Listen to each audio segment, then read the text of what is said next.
Depression మనిషిని మానసికంగా కుంగదీస్తుంది, జీవితంపై ఆశలు కోల్పోయేలా చేస్తుంది.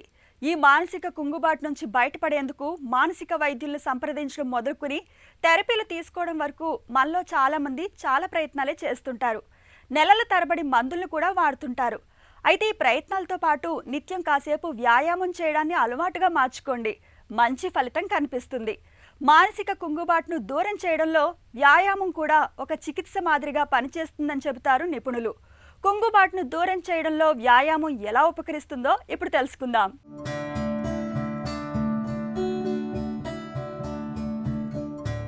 వ్యాయామాన్ని ఎంతసేపు శారీరక శ్రమగానే భావిస్తూ ఉంటాం. కానీ కుంగుబాటు బాధితుల్లో ఇది చికిత్సలతో సమానంగా పనిచేస్తున్నట్టు తాజాగా బయటపడింది.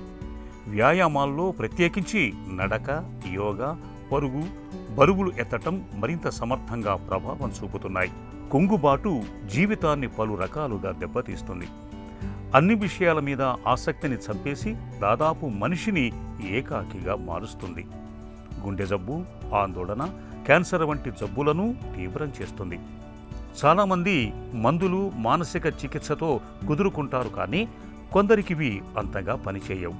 ఇలాంటి సమయాల్లో మందులు, మానసిక చికిత్సలతో పాటు వ్యాయామాన్ని జతచేస్తే మంచి ప్రభావం కనిపిస్తున్నట్టు పరిశోధకులు గుర్తించారు. ఎంత ఎక్కువగా, ఎంత తీవ్రంగా వ్యాయామం చేస్తే అంత ఎక్కువ ఫలితం చూపుతున్నట్టు తేలింది. వ్యాయామం శరీరాన్ని కాదు, మనసును బలోపేతం చేస్తుంది. వ్యాయామం చేస్తున్నప్పుడు మెదడులో ఎండార్ఫిన్లనే రసాయనాలు విడుదలవుతాయి.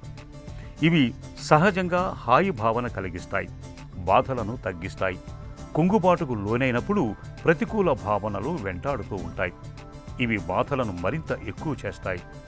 వీటిని అదే పనిగా తలుచుకోవటం కన్నా మనసును ఇతర విషయాల మీదకు మళ్లించినప్పుడు ప్రతికూల ఆలోచనలు తగ్గుతాయి. ఇందుకు వ్యాయామం బాగా ఉపయోగపడుతుంది. క్రమం తప్పకుండా వ్యాయామం చేయటం వల్ల భావోద్వేగాలు అదుపులో ఉంటాయి. అంతేకాదు, ఆత్మవిశ్వాసము ఇనుమడిస్తుంది. ఆరుబయట వ్యాయామం చేస్తున్నప్పుడు ఇతరులను కలుసుకోవటం వల్ల సామాజిక బంధాలు ఏర్పడతాయి. చుట్టుపక్కల వారు నవ్వుతూ పలకరించినా, మాట్లాడినా మూడ్ తేలిక పడుతుంది. కాబట్టి నిత్యం కాసేపైనా వ్యాయామం చేయటం మన శారీరక, మానసిక ఆరోగ్యానికి చాలా మంచిది.